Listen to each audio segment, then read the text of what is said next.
Yo, what's going on everyone? Guiding Light here, and in this video, I just wanted to quickly explain how it is the armor and weapon systems here work in Monster Hunter Wilds. Now, if you guys are just jumping in, things can be a little bit confusing at first, and I'm going to show you guys some quick ways that you can power yourself up, whether it be through your armor or your weapons, and help you guys get through some of the beginning quests. Now, once this is explained to you, you probably won't have too many issues completing the main storyline. I think this will help a lot of people, especially if you're new to the game. Or if you find yourself going into the story quest and struggling or really not doing a lot of damage, I'm going to show you guys how it is you can very quickly basically fix this for yourself and continue on the storyline probably much more easily.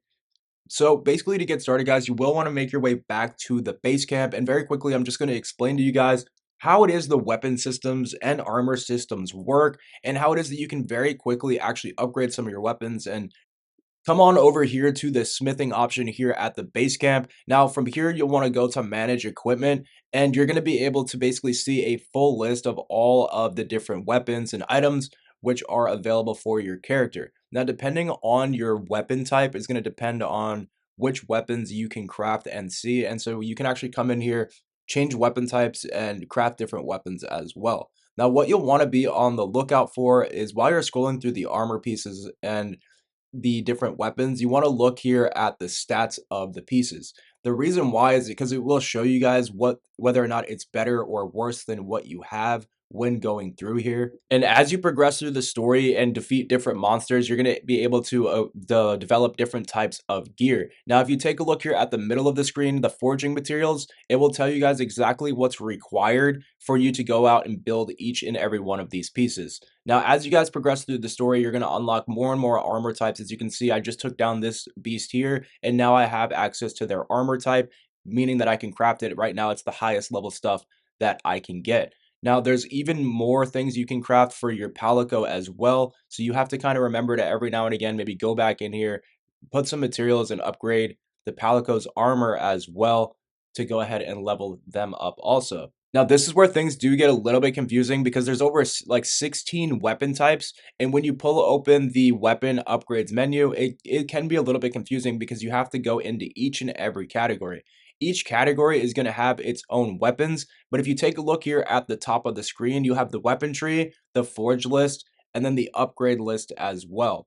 Now, this can be important because if you go to the forge list, it will actually show you guys all of the different weapons which you can create from scratch. So if we pull up on this weapon here, you'll notice I don't have all of the different materials for it just yet, as I literally just unlocked the ability to craft this. But you'll notice if we take a look at the equipment info and the stats, we can see that the affinity and the elemental paralysis damage are better than what I have now.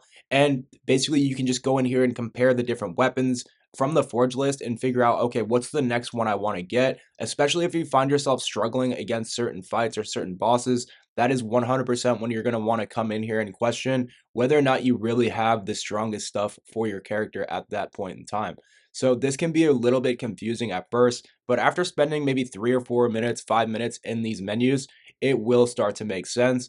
And you do obviously need to get past a few of the main storyline quests at first before you're even really going to need to go in here and start upgrading. Now, so eventually you're going to need to get certain materials depending on what it is you want to craft.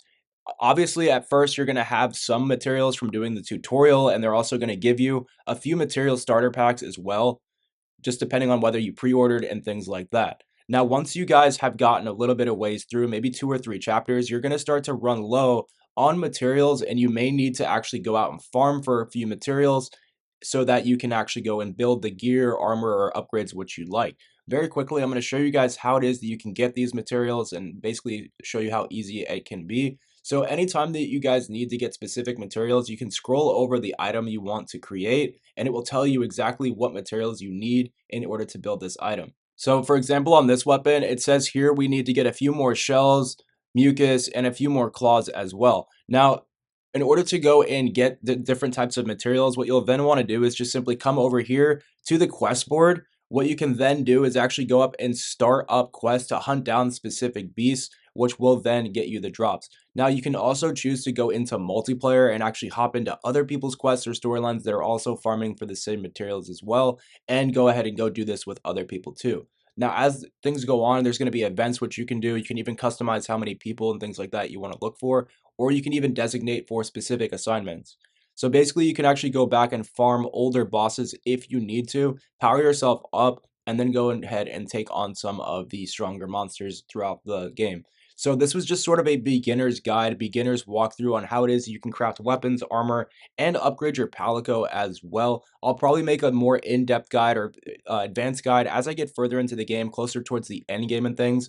But this is really supposed to help people that are sort of still halfway through the game, sort of towards the beginning. And whenever you're ready, you can just simply launch these activities and begin to farm for those materials. Now, you can also just go out and get the materials on your own, but the easiest way is to go out and really just start these quest lines and go about it that way. So hopefully this does help you guys out. I'll be making a ton more Monster Hunter guides and walkthroughs in the future. And if there's anything I missed, be sure to let me know down in the comments. But other than that, hopefully you have a great rest of your day, and I'll catch you in the next one. Peace.